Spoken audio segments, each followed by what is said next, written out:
Graça e paz, igreja. Eu realmente agradeço a oportunidade de estar aqui nessa noite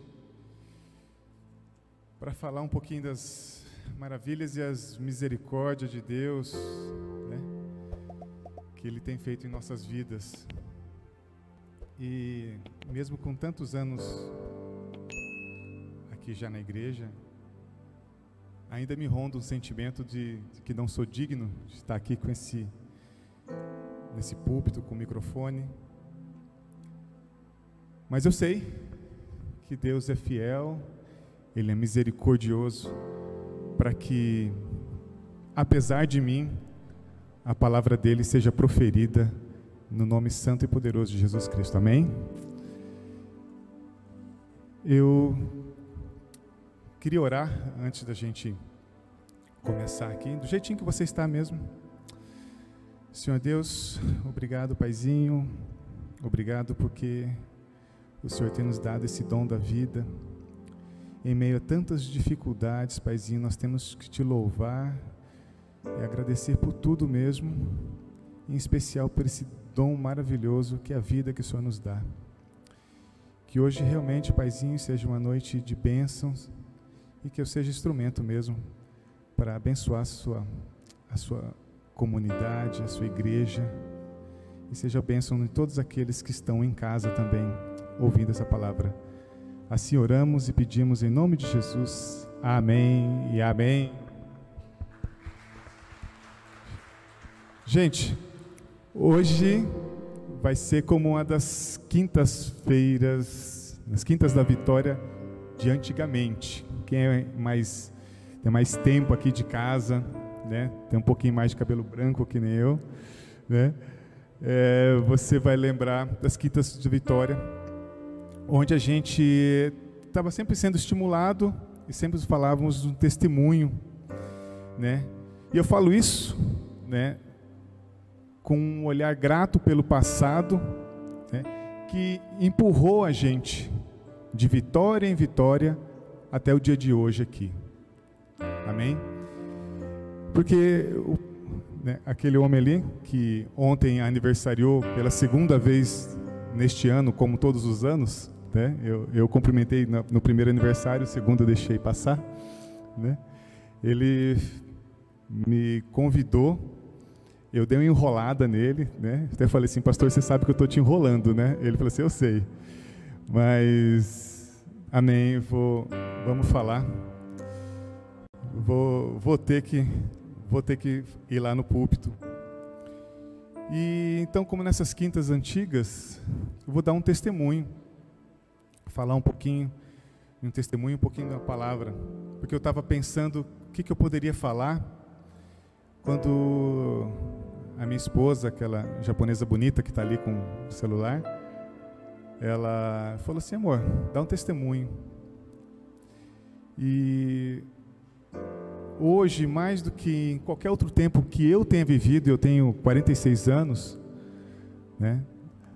A gente está precisando de um momento de esperança. Aquela esperança que não vem daqui, não é desse lugar, né? É uma esperança do eterno, uma esperança que vem do céu, a maior esperança que Cristo nos deu. E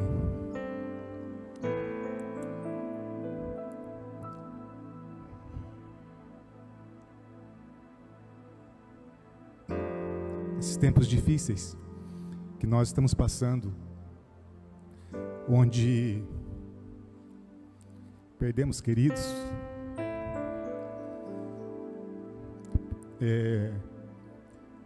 aqui da igreja, aqueles rostinhos que estavam ali, muitos desses queridos participavam diretamente da minha vida, né, no passado, no presente, e é estranho pensar que a gente não vai ver mais eles aqui. E a gente precisa desse momento de reflexão mesmo, dessa esperança de Jesus. E esse meu testemunho, ele começa numa corrente de oração, né? Que na verdade é um relógio de oração.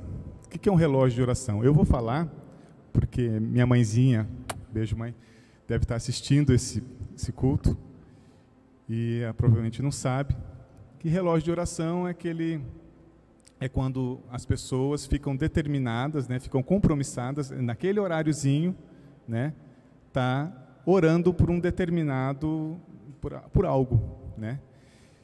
E no caso ali que eu estava fazendo parte desse relógio de oração, esse último foi do irmão Jorge, né, esposo da Creu. Então estávamos lá, eu estava em viagem, estava viajando, chegou o meu horário, acordei cedo, que era 6h30 o meu horário, fui orar. E até o pastor que pregou uma palavra maravilhosa aqui, né? Um grande pastor, nos dois sentidos mesmo, ele é grandão assim, uma bênção. O genro do Jorge veio e falou assim, olha, tem um louvor aqui que está tocando. E eu coloquei aquele louvor e fiquei orando, né, pedindo a Deus. E quando finalizou o meu horário ali do relógio, fui acessar o grupo para mandar uma mensagem de esperança, de fé, falei assim, não, vai. Quando fiquei sabendo da triste notícia que o Senhor já havia recolhido o irmão, né? Eu tive incumbido de avisar a igreja que já havíamos perdido mais um querido. E eu fiquei ali indignado mesmo. Falei assim, Deus do céu. Parecia um garoto mimado, né? Aquele garotinho mimado que fala assim, Deus não fez o que eu estou pedindo, né? Mas eu fiquei mesmo assim, Deus, o Senhor sabe todas as coisas, mas puxa vida, né? Mais um. Nesses tempos, né? Foi o pastor Roberto, pela Covid, o Enivaldo, por infarto, e agora o Jorge, esposo da Creu, que são pessoas assim que estão sempre ali no nosso grupo. E eu pensava sobre aquilo, e aquilo angustiava meu coração, sabe? Eu meditava, e eu falei assim, olha, eu queria falar alguma coisa para abençoar a família, e que o Senhor me desse algo para eu poder falar nesse momento de dor, que trouxesse esperança. E eis que me veio uma lembrança na mente, que aconteceu há mais de 15 anos atrás, aqui na igreja, né? Durante um encontro com Deus. Então eu era novo convertido, estávamos aqui nesse evento, um evento aqui da igreja, que chamava Encontro com Deus, para aqueles que não sabem. E eu estava poucos meses de conversão, feliz da vida por estar podendo trabalhar no Encontro com Deus. Eu estava lá arrumando os quartos, limpando, varrendo o chão. Uma felicidade imensa, assim, por estar, né, trabalhando na obra de Deus. E aí eu, novo convertido, eu era católico antes, né, não tinha o jeitinho, né, evangélico de adorar o Senhor. Eis que eu chego um dia durante o encontro na cozinha e vejo duas mulheres abraçadas, chorando, dando glórias a Deus. E o pessoal da cozinha louvando assim, agradecendo, glória a Deus, né? Aí eu lembro dessa imagem perfeitamente assim. E eu achei bem esquisito falar para vocês. Eu falei assim, uai, né? Esse povo está chorando, se abraçando, né? Mas a alegria que estava ali, naquele momento, em que eu tive a graça de testemunhar e poder hoje falar para a família do Jorge, é que naquele momento aquela alegria era porque ele havia aceitado Jesus Cristo como Senhor e o único Salvador da sua vida. Essa era a alegria, e é algo que nos alegra, que tem que trazer conforto ao nosso coração, porque ali naquele dia ele estava semeando aonde eu passaria a eternidade. Deixa eu ler um texto para vocês, como meu amigo Arlindo fala, que é bom a gente ler um texto, porque pelo menos é certeza que em algum momento da pregação foi 100% de Deus. Está lá em João 3,16, famoso texto, mas é lindo, em que diz assim, é Jesus dizendo isso. Porque Deus amou ao mundo de tal maneira para que todo aquele que nele crê não pereça, mas tenha vida eterna. Porquanto Deus enviou o seu Filho ao mundo, não para que julgasse o mundo, mas para que o mundo fosse salvo por ele. Quem nele crê não é julgado. O que não crê está julgado, porquanto não crê no nome do unigênito Filho de Deus. Gente, olha que maravilha. Todo aquele que nele crê não pereça, mas tenha vida eterna. Todo aquele que nele crê não pereça, mas tenha vida eterna. Essa é a mensagem de Cristo para nos dar esperança, porque nós estamos aqui de passagem. E nessa passagem aqui, o interessante é que Jesus, ele estava lá no versículo 6, ele estava falando com Nicodemos, que era um dos principais dos judeus, um mestre da lei, alguém que sabia muito sobre a Bíblia na época, o mestre da lei judaica, né? Ele tentando explicar aquele homem que conhecia tudo da Bíblia, falando, o que é nascido da carne é carne, e o que é nascido do Espírito é Espírito, porque Nicodemos não tinha entrado na cabeça dele assim, porque Jesus havia falado assim, olha, é necessário nascer de novo. E Jesus falou, olha, o que é nascido de carne é carne. Então esse nascimento que acontece quando você declara que Jesus Cristo é o Filho de Deus, você crê nele, ocorre um nascimento espiritual, e é um nascimento que não é da carne, é do Espírito, e é o Espírito que vai viver eternamente lá na glória com Jesus. E é esse Espírito em que nós hoje, nesse tempo de pandemia, que tem nos levado à urgência, a emergência, é urgente, é preciso que todos creiam no Senhor Jesus Cristo, porque nós estamos aqui apenas de passagem. E para isso, para crer nele, Jesus não colocou assim, olha, você precisa dar um pulinho para a direita, um pulinho para a esquerda, você não precisa pagar, você não precisa nada, você precisa crer. Creia no Jesus Cristo. É a única coisa que ele pede. E é muito simples, qualquer coisa além disso não provém de Jesus. Comece essa caminhada. Para uma caminhada sempre é necessário o primeiro passo. Para uma maratona, um maratonista que vai correr 42 quilômetros, ele precisa dar o primeiro passo, e esse primeiro passo, que é o passo mais importante de todos, que nos garante a eternidade, o lugar onde a gente vai passar a eternidade, porque ele venceu a morte, então isso nos garante, é a prova viva de que nós vamos estar com ele. Esse lugar, ele é conquistado simplesmente nesse ato maravilhoso de você nascer de novo, ao declarar como Jesus Cristo, o seu único e suficiente Senhor. Se você está vendo esse vídeo hoje pela internet, saiba, e se você está aqui no templo, saiba, que se você ainda não se converteu, é a hora. É a hora. Porque essa é uma decisão que compete exclusivamente a você.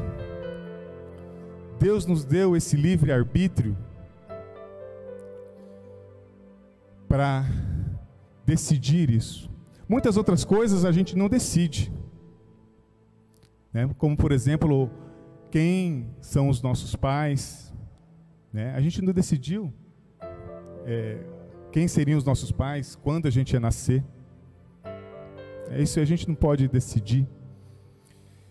E agora só um parênteses aqui, que isso tocou muito meu coração, é que um dos maiores dons que a gente tem é de duas carnes, né, se tornarem uma só, e através da conjunção dessas duas carnes, ou seja, do casamento, formarem uma vida, né? Esse é só um parênteses que eu faço, porque para as gravidinhas, né, em que é um momento lindo e mágico, e assim como eu estou falando aqui de nascimento espiritual, né, quando nós fomos concebidos, né, Deus sonhou com a gente, como está lá em Jeremias 1,5, antes de formá-lo no ventre, eu o escolhi. Antes de você nascer, eu o separei e eu designei profeta das nações. Então, todas as vezes que uma mulher fica grávida, ali é um sonho de Deus que está dentro dela.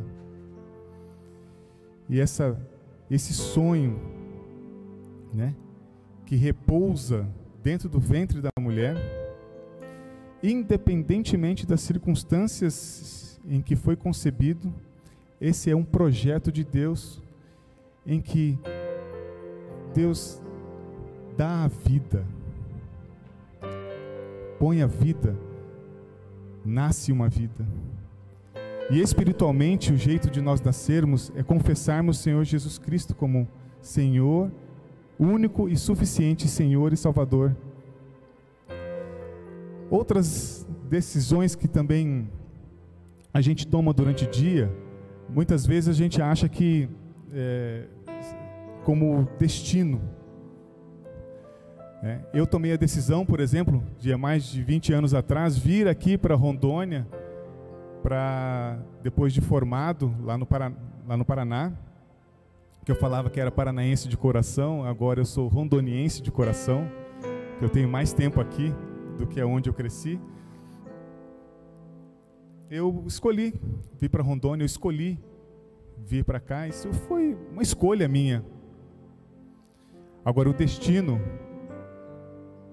né, que nós cremos que é Deus, Ele me fez conhecer algumas pessoas, e que essas pessoas, eles congregavam aqui nessa igreja.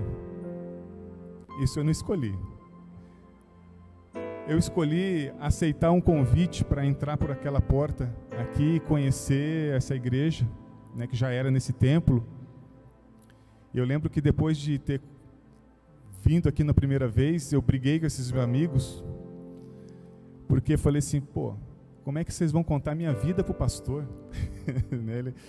Ele pregou tudo aqui, as coisas que eu estou passando e tal. Eu fiquei bravo. Eu também não escolhi receber a visita do pastor na minha casa, só fui avisado, o pastor está chegando aqui. Isso tudo foi mão de Deus.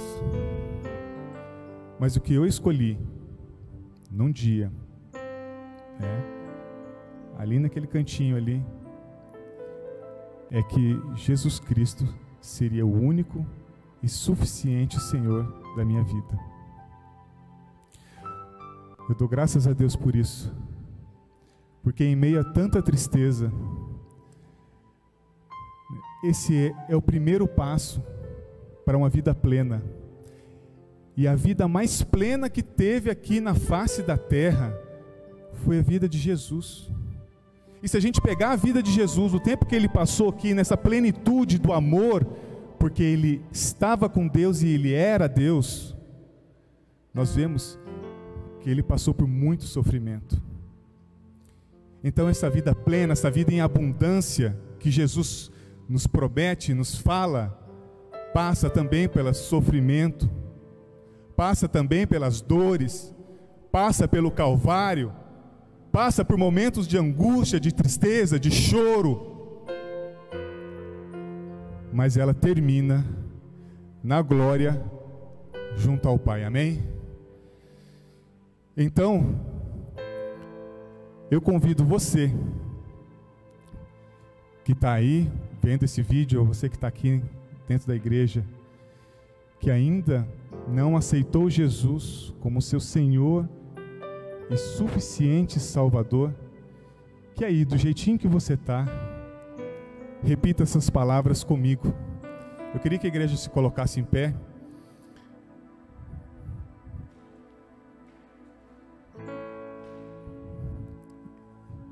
E repetisse essas palavras, você que está em casa e aqui na igreja também. Senhor Jesus Cristo, eu peço perdão, Senhor, pelos meus pecados. E Pai, eu desejo conhecer mais de Ti. E quero declarar nesse momento, Senhor, como sendo o Senhor o meu único e suficiente Salvador. Porque o Senhor é o caminho, é a verdade, é a vida. Ninguém vai ao Pai se não for através de Ti. Amém. E a Bíblia relata que nesse momento, quando você entrega a sua vida para Jesus Cristo, no céu, ocorre festa. Assim como aqui a gente deve se alegrar também. Porque todos aqueles que confessaram Jesus como único e suficiente Senhor, que tomaram essa decisão, hoje, se eles não estão mais aqui, nós encontraremos eles lá no céu. Eu agradeço, em nome de Jesus, porque o Senhor nos deu a vitória. Jesus venceu a morte e nós vamos morar com Ele na glória. Amém. Deus abençoe.